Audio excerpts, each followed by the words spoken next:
J'ai tout laissé pour suivre Jésus, car j'ai compris qu'il n'y a rien ici-bas.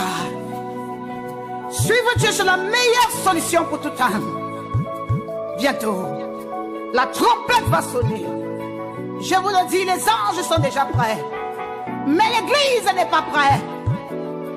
Tant de divisions, tant de querelles, des haines parmi nous. Ça me fait mal de voir notre Seigneur Jésus-Christ pleurer à cause de ces saletés dans l'église.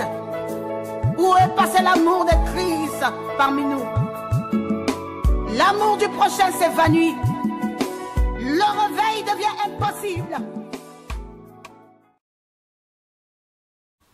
Shalom, peuple de Dieu dans le Seigneur, je vous bénis dans le nom puissant de notre Seigneur Jésus-Christ.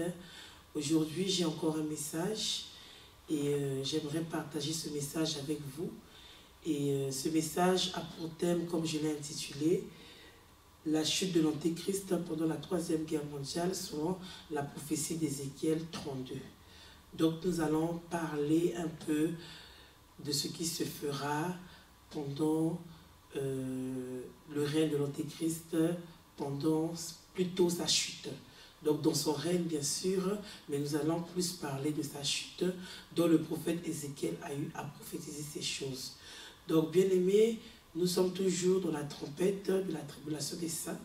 Donc pour que tu puisses te préparer, ces messages te sont donnés, te sont apportés par l'aide du Saint-Esprit pour que tu puisses connaître ce qui se passera d'ici quelques années, afin que tu ne sois plus dans l'ignorance, afin que tu ne vives plus une vie de distraction, mais que tu cherches à te sanctifier, tu cherches à te purifier, tu cherches à obéir à la parole du Seigneur Jésus-Christ dans la repentance, dans la sanctification.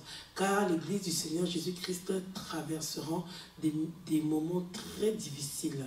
L'Église va traverser des moments très difficiles. Donc, pour ton information, bien-aimé dans le Seigneur, je t'exhorte, quand tu reçois ces messages, que tu commences déjà à crier à Dieu, afin que le Seigneur puisse t'aider pour ta sanctification, afin que tu sois aussi enlevé le jour de l'enlèvement. Donc pour commencer, nous allons prendre un passage tout simplement de le livre d'Ézéchiel, parce que nous allons parler de la prophétie qui a été donnée par le prophète Ézéchiel. Donc Ézéchiel 32, je t'invite à prendre ta Bible, et c'est toujours important de lire les Écritures, car nous sommes au temps de l'apostasie encore, mais la Bible nous dit aussi que la connaissance augmentera. Donc tu as la parole de Dieu pour l'instant avec toi, parce que sache-le que cette parole de Dieu, cette Bible que tu as dans les mains, il ne te sera plus d'ici quelques années, parce que cela sera formellement interdit dans les moments difficiles que l'Église traversera. Donc je t'invite à prendre ta Bible dans Ézéchiel 32, afin que nous puissions le lire ensemble et que l'Esprit puisse nous édifier, le Saint-Esprit puisse nous édifier. Donc nous prenons Ézéchiel 32, je vais le lire au nom de Jésus. La Bible nous dit, à partir du premier verset, la Bible nous dit, la 12e année, le premier jour du 12e mois, la parole de l'Éternel me fut adressée en ces mots. Fils de l'homme, prononce une complète sur Pharaon, roi d'Égypte. Tu lui diras, tu ressemblais à un lionceau parmi les nations. Tu étais comme un crocodile dans les mers. Tu t'élançais dans tes fleuves.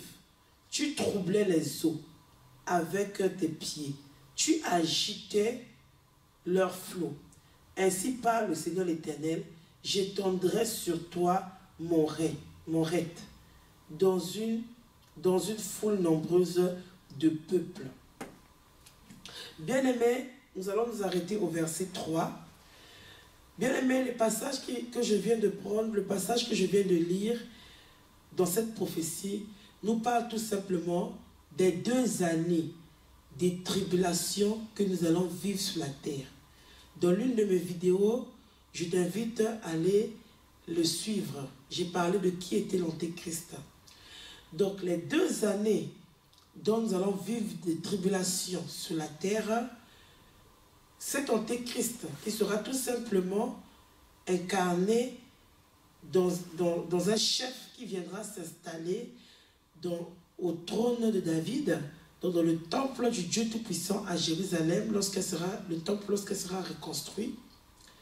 Donc cet antéchrist bien-aimé va mettre des troubles dans les nations. Là, on nous parle de cet antéchrist qui mettra des troubles des nations. La Bible nous dit que Pharaon, roi d'Égypte, tu lui diras, tu ressemblais à un lionceau parmi les nations. Donc quand on parle du lionceau bien-aimé, nous savons que celui qui va établir cet antéchrist, c'est le lion rugissant. La Bible parle de l'homme impie, la Bible parle du faux prophète, dont la bête sera incarnée dans ce faux prophète bien-aimé.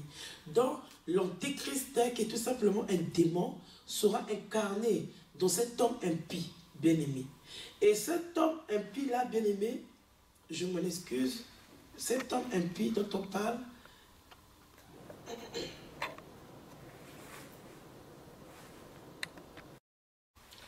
donc la Bible nous dit ici que cet homme sera comme un lionceau. Il ressemblait à un lionceau parmi les nations. Quoique cet homme impie va lui-même dans le temple de notre Seigneur Jésus-Christ s'auto-proclamer Dieu. Donc il nous est dit après, tu étais comme un crocodile dans les mers. Tu t'es lancé dans tes fleuves. Tu troublais les eaux avec tes pieds. Donc on nous parle d'un crocodile dans les mers, bien-aimés. Et on nous parle d'ici qui se lançait dans ces fleuves. Les fleuves sont tout simplement la richesse qu'il va posséder. Donc ce sera un homme très riche qui va posséder sur le plan humanitaire, sur le plan universel. Il va posséder des richesses, bien-aimés. La Bible nous a dit, tu troublais les eaux avec tes pieds. Donc les pieds ici, il s'agit des puissances. Donc les eaux d'ici dont on parle, bien aimé, il s'agit des nations. Il mettra le trouble pendant ces 2 années dans la persécution des saints. Mais il n'y aura pas que les saints qui seront persécutés. Il y aura aussi le peuple juif et toute forme de race, bien aimé. Donc il mettra, à cause de ces lois politiques et sociales qui seront votées, bien aimé, dans les nations, parce que n'oubliez pas, bien aimé, que la reconstruction du temple de Jérusalem sera du temps de l'ordre mondial. Ça, c'est une autre vidéo aussi que je ferai, mais pour ton information, c'est ça. Donc, la Bible nous dit ici que il va troubler les eaux avec ses pieds. Donc, les eaux dont Ézéchiel parlait, c'est tout simplement les nations. Et ses pieds, pourquoi? Les pieds, donc, sa puissance, son autorité sera dans les nations, au travers de l'ordre mondial bien-aimé. Donc, la Bible nous dit, tu agitais leurs flots. Ainsi parle le Seigneur éternel, j'étendrai sur toi mon rète dans une foule nombreuse de peuples.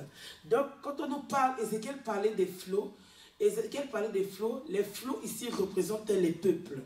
Donc, comme cet antéchrist viendra mettre du trouble dans les nations, il va agiter les peuples. Et le Seigneur dit au travers de la bouche d'Ézéchiel que ce pharaon roi d'Égypte qui sortira de l'Égypte, cet homme impie qui sortira justement du monde arabe, qui sera comme Pharaon, qui va s'auto-proclamer Dieu, comme au temps de Moïse, Pharaon dont on adorait comme Dieu bien-aimé. Parce que pour ton information, Pharaon au temps de Moïse était aussi un type d'antéchrist. Donc ce Pharaon-là, qui va s'auto-proclamer Dieu, cet antéchrist bien-aimé, la Bible nous dit que le Seigneur Jésus-Christ nous dit ici que il va étendre son rète. Le rète ici, il s'agit du piège. Donc le Seigneur Jésus-Christ va le piéger dans une foule nombreuse de peuples. Donc le Seigneur Jésus-Christ va le piéger par une foule nombreuse de peuples. Foule nombreuse de peuples, bien aimés, il s'agit tout simplement des nations.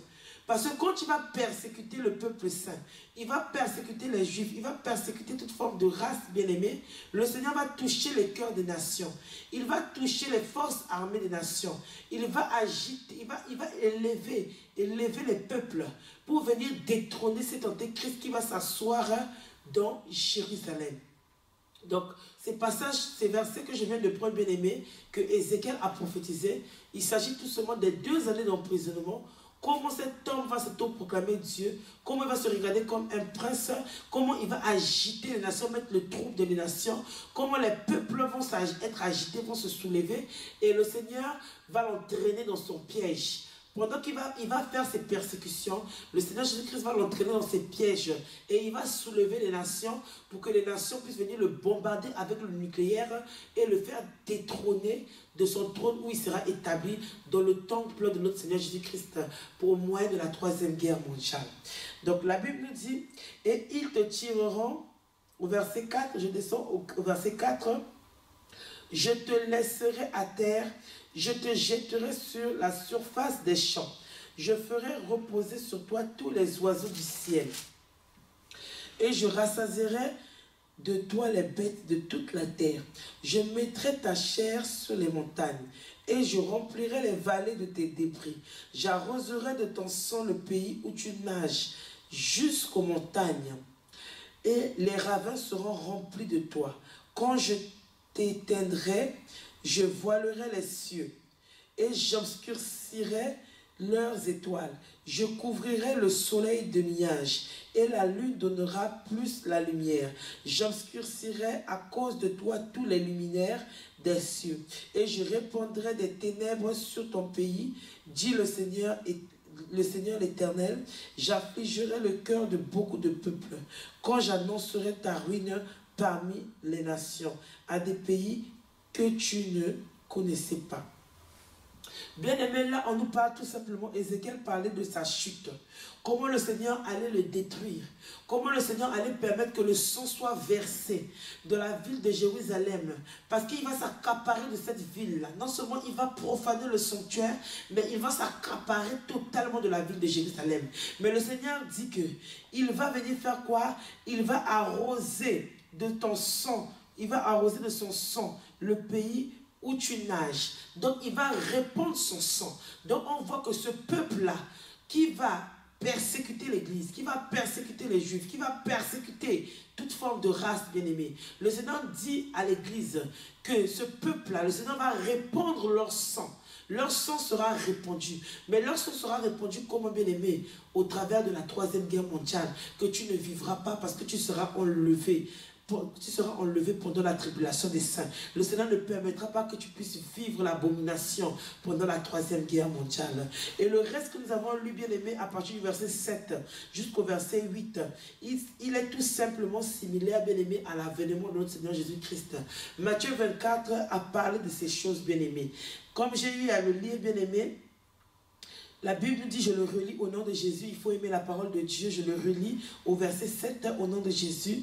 Quand j'éteindrai, je voilerai les cieux et j'obscurcirai leurs étoiles. Je couvrirai le soleil de nuages et la lune ne donnera plus sa lumière.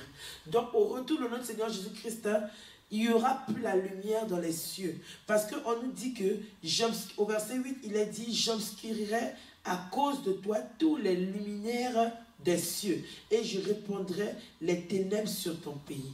Donc à cause de cet antéchrist, à cause de l'abomination qu'il fera, pendant qu'on va le détrôner, pendant sa chute, il n'y aura plus la lumière au ciel. Le Seigneur Jésus-Christ fera en sorte qu'il y ait des ténèbres sur la surface de la terre. Le Seigneur Jésus-Christ fera en sorte que le soleil ne se lève plus. Le Seigneur Jésus-Christ fera en sorte que la lune ne se lève plus, bien-aimé, ne donne plus la lumière sur la surface de la terre. Parce que le monde sera totalement dans le chaos. Le monde sera totalement dans le néant, bien-aimé, à cause de cet antéchrist, parce qu'il sera détrôné. Et aussi, bien-aimé, ce qu'il faut savoir, cela va précéder l'avènement du Seigneur Jésus-Christ avec les saints pour le millénium, parce que la terre sera changée, la Jérusalem actuelle sera changée, c'est la ville sainte qui sera établie, celle qui est préparée au ciel. Dans le livre d'Apocalypse on parle, Apocalypse 20 on parle, Apocalypse 21 on parle, Apocalypse 22 on parle, bien aimé. On parle du millénium et la ville sainte, la nouvelle Jérusalem. Donc l'Éternel Dieu a préparé d'avance pour ses élus. Elle va descendre sur la terre, bien aimé, et même les nations, les villes, les pays, tout cela, bien aimé, sera changé. Parce que, bien aimé, on va commencer une nouvelle ère avec notre Seigneur Jésus-Christ qui sera tout simplement le millénium. Mais avant tout ça, Ézéchiel dit, ce jour-là, bien aimé, pendant la guerre mondiale, bien aimé, il n'y aura plus le soleil. Le soleil ne donnera plus sa lumière. La lune ne donnera plus sa lumière. Parce que la main de l'Éternel sera en action pour détrôner cet homme impie qui viendra s'auto-proclamer Dieu et persécuter les saints. Donc je continue, bien aimé. La Bible nous dit au verset 10, « Je frapperai de stupeur beaucoup de peuples à cause de toi, et leurs rois seront saisis d'épouvante à cause de toi quand j'agiterai mon épée devant leur face. » Bien aimé, le verset 10 nous dit tout simplement pourquoi le Seigneur Jésus-Christ va frapper beaucoup de peuples, bien aimé. À cause de cet antéchrist, bien aimé, il y aura des bains de sang. Parce que le monde sera en guerre. Quand on parle de la troisième guerre mondiale, c'est une guerre nucléaire, bien-aimé. Autrefois, au temps d'Hitler, bien-aimé, il n'y avait pas le nucléaire. Mais au temps de la fin, nous savons qu'il y a beaucoup de puissances qui ont le nucléaire. Donc le Seigneur Jésus-Christ dit que tellement qu'il va soulever les nations, parce qu'il faudra détrôner cet antéchrist, beaucoup de peuples vont périr. Beaucoup de nations vont périr. Même les rois, même ceux qui sont à la tête des gouvernements dans le monde, ils seront saisis d'épouvante. Parce qu'ils verront la catastrophe mondiale. Ils verront la destruction de cette guerre. Elle sera terrible, Église de Dieu. Parce que cet antéchrist ne voudra pas partir du temple comme ça. Donc pour le détrôner, il faudra vraiment des forces armées nucléaires, bien aimées, pour le retirer de ce temple. Donc il nous est dit, à partir du verset 11, car ainsi parle le Seigneur l'Éternel, l'épée du roi de Babylone fondra sur toi. Donc bien aimé, là, c'est le Seigneur Jésus-Christ qui parlait au travers de la bouche d'Ézéchiel. Il parle que l'épée du roi de Babylone fondra sur cet antéchrist. On voit que le Seigneur Jésus-Christ lui-même, il sera en mouvement pour cette troisième guerre mondiale. Pour, en quelque sorte, détrôner cet antéchrist, pour le ramener à la ruine. Donc, Paul a eu à prophétiser dans 1 Thessaloniciens 5 à partir du verset 3. Parce que le Seigneur Jésus-Christ a dit au travers de la bouche de son serviteur Paul que cet antéchrist sera détruit par son avènement, bien-aimé. Parce que sa chute pendant la troisième guerre mondiale annoncera tout simplement le millénium. Et il nous est dit ici, bien-aimé, que l'épée du roi de Babylone. Donc, bien aimé, quand on parle de l'épée du roi de Babylone, on parle des nations. Parce que les nations seront en colère par rapport à l'abomination qu'il fera pendant la tribulation des saints. Parce que comment il va persécuter l'homme, comment il va établir des lois politiques et sociales pour la destruction des saints, pour la destruction des races et pour la destruction des peuples juifs, bien aimés. Et la main de l'Éternel va susciter le roi de Babylone. La main de l'Éternel va susciter les nations. La main de l'Éternel va lever les gouvernements pour qu'ils puissent venir étendre leur épée, en quelque sorte dans les bombardements, afin qu'ils puissent s'effondrer, bien-aimés. Je continue dans le nom du Seigneur, au nom du Seigneur, pardon. Donc au verset 12, il nous est dit, « Je ferai tomber ta multitude par l'épée de vaillants hommes, tous le plus violent d'entre les peuples. » Donc il nous dit que « Je ferai tomber ta multitude par l'épée de vaillants hommes, tous les plus violents d'entre les peuples. » Bien-aimé, cet antéchrist aura aussi des armées de guerre. Donc il dit que cet antéchrist aura aussi des armées de guerre.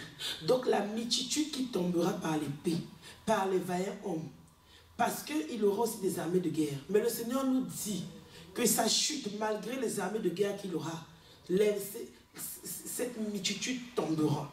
Malgré les armées de guerre qu'il aura, cette multitude tombera. Parce que sa main sera en action. Et il nous est dit encore, ils anéantiront l'orgueil de l'Égypte. Donc l'orgueil du peuple arabe, il va anéantir cela parce qu'ils vont s'élever. Vu que le contrôle viendra d'eux, bien-aimés, le contrôle viendra de l'Orient. Donc ils vont s'élever, bien-aimés. Mais cet orgueil-là, la Bible nous dit, par la prophétie d'Ézéchiel, que le Seigneur Jésus-Christ va anéantir cet orgueil. Et toute sa multitude sera détruite. Donc tous ceux qui vont adhérer à ces lois gouvernementaux, tous ceux qui vont adhérer à cette politique, la Bible nous dit, le prophète Ézéchiel prophétise en disant que tout cela sera détruit. Je ferai, au verset 13, il est dit, je ferai périr tout son bétail près des grandes eaux. Le bétail dont il s'agit, bien aimé, il s'agit des richesses. Les grandes eaux dont il s'agit, ce sont les nations. Il dit qu'il fera périr ses richesses. Les richesses qu'il aura dans les nations, pour contrôler les nations. Le Seigneur dit qu'il fera périr ses richesses. Il dit, le pied de l'homme ne les troublera plus. Donc, le pied de cet homme, la puissance de cet homme, l'autorité de cet homme ne troublera plus les nations. Parce que, bien aimé, il faut savoir que sa loi sera établie. Cette loi la loi de cet antéchrist, cette loi qui sera établie, va troubler les nations. Mais le Seigneur aussi va intervenir afin que les nations qui étaient troublées par lui ne puissent plus l'être, bien aimé. Parce que son trône, son autorité, sa puissance sera détruite pendant la 3e guerre mondiale. Il est dit, le sabot des animaux ne les troublera plus. Bien aimé, le sabot des animaux, Ézéchiel parlait tout simplement, les hommes violents, les guerriers, la multitude de cet antéchrist, ces forces armées, bien aimées, parce qu'ils vont saboter le monde comme des animaux, bien aimés. Oui, ils vont saboter les nations comme des animaux. Toute personne qui ne va pas adhérer à la loi politique dont il va établir sera sabotée, bien aimé. C'est pour ça que Ézéchiel, quand il a vu cette vision, parce que cette prophétie est une vision, bien aimé, quand il a vu cette vision, il a dit que les sabots, il voyait les sabots des animaux. Il dit que les sabots des animaux ne troublera plus ces nations. Alors je calmerai ses eaux et je ferai couler ses fleuves comme l'huile, dit le Seigneur l'Éternel. Bien-aimé, nous allons prendre bien-aimé, nous allons prendre tout simplement le livre de Matthieu 24 pour terminer, afin que tu comprennes encore la prophétie. Nous allons nous arrêter là. Nous allons prendre le livre de Matthieu 24, s'il te plaît. Parce que Matthieu 24 aussi parle de ces choses pour que tu puisses comprendre ce qui est dit de la prophétie d'Ézéchiel. Donc je vais le lire à partir du verset 27. Nous sommes dans Matthieu 24, à partir du verset 27, il nous est dit, comme l'éclair part de l'Orient et se montre jusqu'en Occident, ainsi sera l'avènement du Fils de l'homme. En quelque lieu que ce soit, le cadavre, là s'assembleront les aigles. Bien aimé, je m'arrête là. Donc le verset 27 dit, car comme l'éclair part de l'Orient et se montre jusqu'en Occident, ainsi sera l'avènement du Fils de l'homme.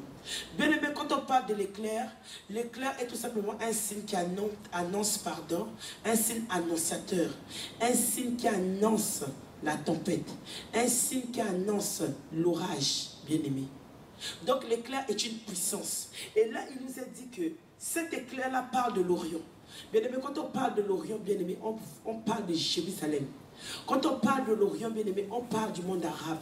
On dit que cette puissance va quitter de l'Orient jusqu'à s'étendre en Occident. Pourquoi? Parce qu'il va gouverner les nations.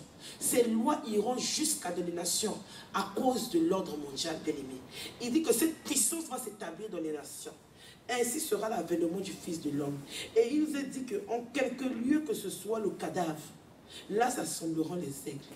Bien aimé, les aigles dont on parle ici dans Matthieu 24, ce sont l'église. On parle que quelques lieux où il y aura des cadavres. Donc quelques lieux où on trouvera des cadavres. Bien aimé, pourquoi les cadavres? On parle des bombardements.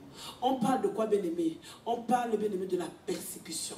Là où il y aura des cadavres, ça semblera l'église du Seigneur Jésus-Christ, bien aimé.